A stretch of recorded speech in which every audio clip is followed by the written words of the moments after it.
হচ্ছে নিম্নের কে সম্প্রতি আইআইটি বোম্বেতে ক্যান্সারের জন্য ভারতের প্রথম এটা দেশীয় পদ্ধতিতে জিন চিকিৎসার সূচনা করেছেন।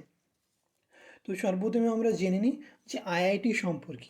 আইআইটি আইআইটি সম্পর্কে তোমরা কেউ না কেউ সবাই অবশ্যই শুনে থাকবে। আইআইটি হচ্ছে ভারতের সবথেকে প্রতিষ্ঠিত একটা ইনস্টিটিউট। এই আইআইটির পুরো অর্থ কী, অর্থাৎ আইআইটির পুরো ফুল নেম হচ্ছে ইন্ডিয়ান ইনস্টিটিউট অফ টেকনোলজি। আইআইটির পুরো নাম হচ্ছে ইন্ডিয়ান ইনস্টিটিউট অফ টেকনোলজি। এই আইআইটি এখন বর্তমানে ভারতে কটি অবস্থিত? ভারতে মোট যে আইআইটির সংখ্যা সেটা হচ্ছে 23টি। তাহলে ভারতে মোট কতগুলো আইআইটি আছে? 23টি। তো এখান থেকে জিজ্ঞেস করা যেতে পারে যে ভারতে মোট কতগুলো আইআইটি রয়েছে? তাহলে ভারতে মোট আইআইটির সংখ্যা হচ্ছে 23।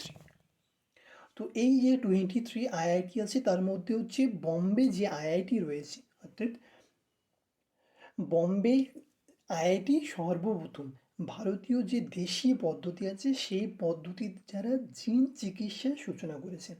এবার এটা কে সম্প্রতি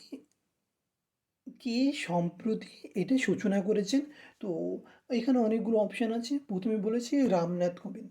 তো রামনাথ কোবিন্দ কে ছিলেন? রামনাথ কোবিন্দ হচ্ছে আমাদের ফর্মার প্রেসিডেন্ট। নেক্সট অপশান আছে জগদীপ ধনকর, ইনি হচ্ছেন কারেন্টলি ভাইস প্রেসিডেন্ট রয়েছেন। আর দ্রৌপদী মুর্মু হচ্ছে এখন আমাদের কারেন্টলি প্রেসিডেন্ট। আর নেক্সট হচ্ছে নির্মলা সীতারামন, তিনি হচ্ছেন আমাদের ফাইন্যান্স মিনিস্টার।